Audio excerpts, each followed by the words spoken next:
Le diagnostic de la fibromyalgie, c'est pas toujours évident. Il y a plus de 1 million de personnes au Canada qui vivent avec ce diagnostic-là. Et on estime que mondialement, c'est environ de 2 à 8 Bonjour tout le monde, ici votre dévoué Maxime Miro pour la chaîne YouTube La Réadaptation sans complexe. Aujourd'hui, je vous parle de fibromyalgie, ou plutôt, je discute avec des chercheurs, des apprentis chercheurs, étudiants dans le monde de la réadaptation. Et ces étudiants-là, ils s'intéressent beaucoup à la fibromyalgie. Ils ont décidé d'en faire, c'est ça, leur recherche là-dedans. Et aussi une représentante du milieu patient. Ben, j'ai invité ces personnes-là à discuter avec nous aujourd'hui. Et puis vous allez voir, ils sont super intéressants, super pertinents. On va les revoir. Mais sans plus tarder, à la réadaptation sans complexe, voici la capsule sur la fibromyalgie.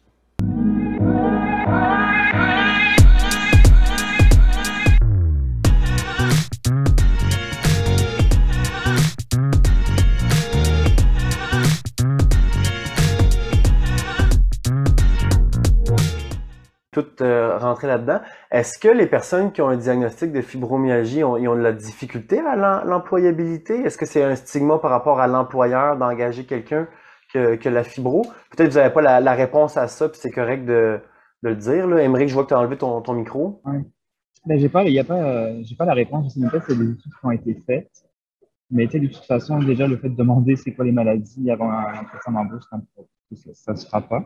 Mais c'est sûr que si on a un employé qui prend beaucoup de congés maladie, malgré lui, il y a pas de billet du médecin pour trouver sa maladie, ça va être un problème à long terme avec l'employeur. Donc, ça va probablement générer des conflits qui vont mener à, peut-être pas un licenciement, mais une démission de la personne qui sera juste capable d'endurer ça, parce que on sait que la condition psychologique va vraiment influer les douleurs. Ça va être un cercle vicieux là, au final, selon OK. moi. OK, merci pour l'input. Puis juste pour mettre de l'eau au moulin, je ne sais pas si vous avez des connaissances, soit anecdotiques comme clinicien ou même empiriques au niveau scientifique, s'il y a un stigma aussi entre collègues pour les personnes qui ont des fibromyalgies, là. Je sais qu'André, je lance ça comme ça ici pour amener de l'eau au moulin comme question, mais je ne sais pas si André, tu voulais déjà répondre à ma question précédente, là. Ouais, ben moi, par rapport au travail, j'ai pas vraiment de données, mais je sais que j'ai quand même quelques patients qui avaient des situations un peu litigieuses pour faire reconnaître leur invalidité, là. Disons qu'il y a eu plusieurs essais qui ont été faits pour modifier la façon de travailler, le matériel, tout ça, puis ça fonctionnait quand même pas. Nous, c'est pas vraiment notre mandat à la clinique de gérer le travail, là. Souvent, c'est fait plus en amont, mais j'ai des patients que nous, on voit pour autre chose, puis qui sont encore dans des problématiques à faire reconnaître leur invalidité par leur employeur. Fait que, tu sais, ça peut être des barrières pour la réadaptation aussi, parce que si les dossiers sont pas réglés, ben là, la personne ne veut pas avoir l'air de faire trop d'activités puis d'être capable de faire trop de choses, parce que là, si c'est ça, pourquoi elle travaille pas, alors que c'est pas parce qu'on est capable de souper avec un ami qu'on est capable de travailler 30 heures semaine à l'ordinateur, là. Mais moi, niveau anecdotique, c'est plus ça que je vois à l'étape où je me situe. Mais sinon, tu sais, c'est sûr qu'autant dans la famille que dans même les professionnels de la santé, moi, souvent, quand je dis que je travaille avec les gens qui ont la fibro, soit c'est des patients difficiles, soit c'est des patients, des fois, chialeux, fait que, tu sais, je pense que souvent, quand on trouve qu'un patient est pas facile, c'est parce que nous, on n'a pas les outils pour l'aider comme il faut, puis ça nous challenge à un certain point, là, comme professionnel. Mais ce que je remarque, c'est que, tu sais, en fibromyalgie, c'est autant de la santé physique que de la santé mentale.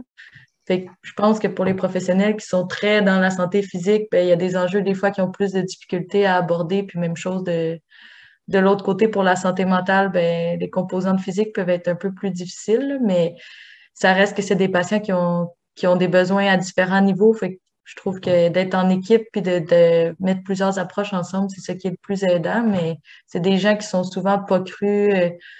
Beaucoup de patients, ça peut être par leur entourage, par les professionnels qu'ils ont rencontrés. Fait que, tu sais, ça aussi, ça peut jouer sur leur prise en charge, apporter des délais.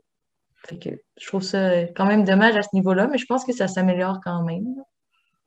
Super. Ben, j'ai plein de choses. J'ai pris des petites notes pendant que tu parlais parce que je trouvais que tu avais trois gros morceaux. Mais j'ai vu que Marie-Dominique avait enlevé son micro, fait que je te laisse la parole avant de rebondir sur ton intervention, Andrea. Je rebondis moi aussi sur Andrea, parce que la fibromyalgie, contrairement à d'autres types de douleurs, ça fluctue. Donc, ça se peut que tu aies une période où ça va bien et tu es capable de travailler plus. Mais ça se peut aussi que demain, tu ne sois plus capable de travailler. Fait que c'est une difficulté pour l'employeur.